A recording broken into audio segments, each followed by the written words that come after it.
Alright everyone, welcome back to a brand new Resident Evil video. Today, like I said, we're going to be talking about Resident Evil 5 and why this game, is still a good game. We're slowly getting to the territory where it's difficult to find some good things, but you know what, we're trying to keep positive about the games. They're all good in their own way, and 5 is no different. I actually quite like 5. I believe the game's acceptable. As a Resident Evil game, obviously 6 kind of takes a whole different direction. And 5 is kind of the start of that, but at the same time it's not as intense with the action that it kind of gets by. The gameplay you're seeing is me going through after 100% in the game. I have like all the infinite ammo weapons and the rocket launcher. I was having fun with it while I'm playing. Something to keep in mind with Resident Evil 5, if you haven't played before, this game is a co-op game at its core. It's a two-player game. The AI isn't the smartest. I am playing with AI right now, but it's not the smartest AI in the world. So this game's always better experienced with another player. I played it through, when I first played it, way back when it first came out, I played all the way through with a friend of mine, and it was a lot more fun than playing it through solo. I then went back through it again when they released the gold edition for PS4, and I ended up playing it I was playing solo for the most part, but then I had my lobby open, and then I met this dude who was playing it, and then we became friends and we just played through the whole game about 3 times, just to 100% it. So the game's definitely better and more funny, I would say, with another player.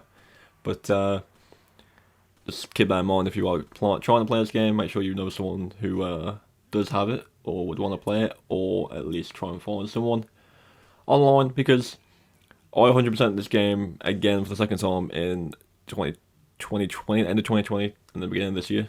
So it's definitely still active, people still play it a lot.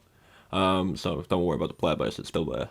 Because I don't know, I think these games, with all Resident Evil games really, they're all quite replayable. So yeah, people enjoy playing this game over and over again. It is fun. And there's a lot of options with this game. So if you get into the gameplay, story, and just see what's so good about it. Okay, so gameplay standpoint, obviously the game's in third person, and a co-op game. It takes a lot of, well not a lot of, it takes some of the things that Resident Evil 4 did and changes them slightly. There is no merchant in this game anymore. Instead, you find treasures throughout the map like you would do in 4. And basically between the segments of the chapter, you get a menu where you can change your inventory around. You also get it if you die as well, where you can go into a shop that's built into the menu and sell your treasures, buy all your weapons, upgrade all your weapons. The basic weapon upgrade system is still there. There's a few more weapons in this game than there is in 4. Quite a few actually. That was like the one thing that told me about 100% is to fully upgrade all the weapons. But they're all good, they're all individual, they all feel different, they're all kind of unique. And especially the end game ones where you get like the minigun and stuff, like it just takes the game and turns it on its head and makes it so much easier to play through, so much more fun to play through. So there's a lot of weapon options. Co-op game, obviously.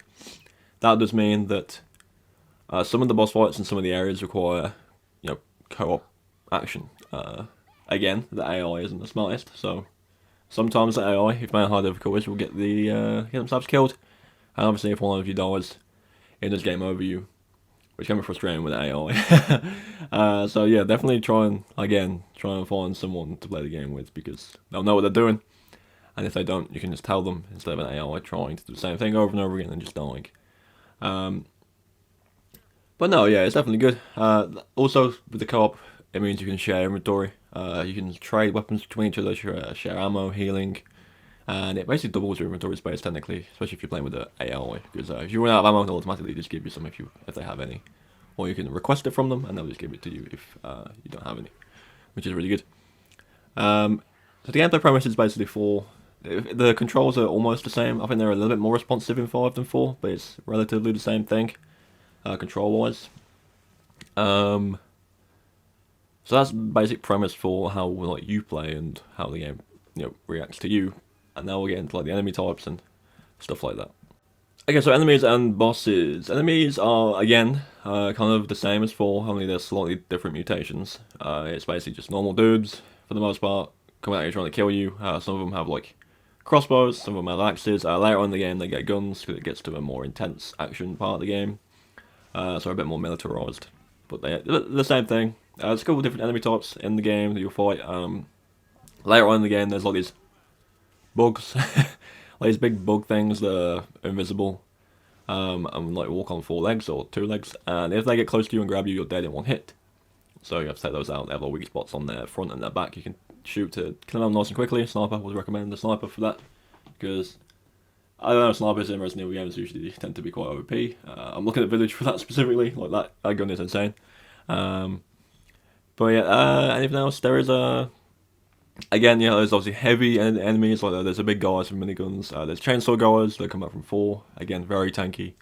And the enemy types are kind of vaguely the same as 4. Obviously, there's a couple of new ones. There's flying enemies and obviously the bugs. There is bugs in 4, but they act a bit differently in this, and they're a bit more menacing. Obviously, the minigun guys. I don't think they're in 4.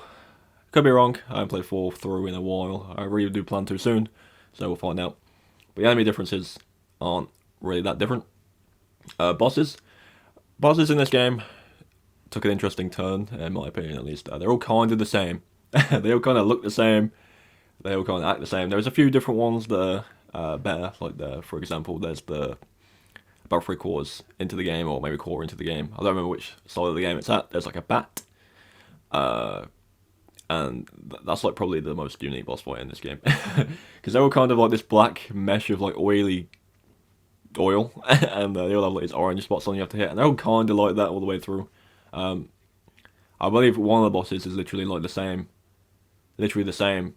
but a bit more tanky, which is kind of interesting. But boss in this game aren't really too difficult. Again, it's just shoot the weak spot till it dies, or shoot the weak spot so it stuns it, and then do an interaction with it to kill it. Nothing intense in this game in terms of bosses, but you'll breeze through it with another player, because all the bosses are common sense in this game, to be honest. Alright, let's really just go over the story. As far as I can remember, you play as Chris. It's the first time you play as Chris since the first game, I believe, or Code Veronica. And he's now part of the BSAA, which he's no longer part of Stars. The BSAA is a bio-terrorist, anti-terrorist group for bioterrorism. And he is sent to Africa to investigate I think a bioterrorist attack in Africa. And obviously he meets Sheva there, who is like the BSAA representative in Africa, and she comes along with you. And it escalates from trying to figure out what the terrorist attack is about.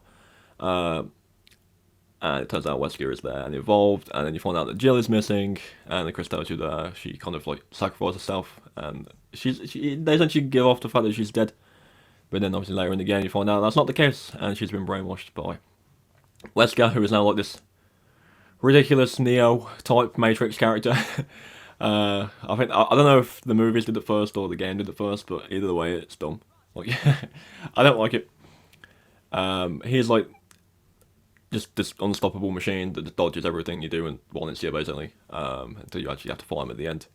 And his boss fight, even this boss fight, is kind of like the same as all the others. Like he turns into a big oily monster with an orange spot on his back.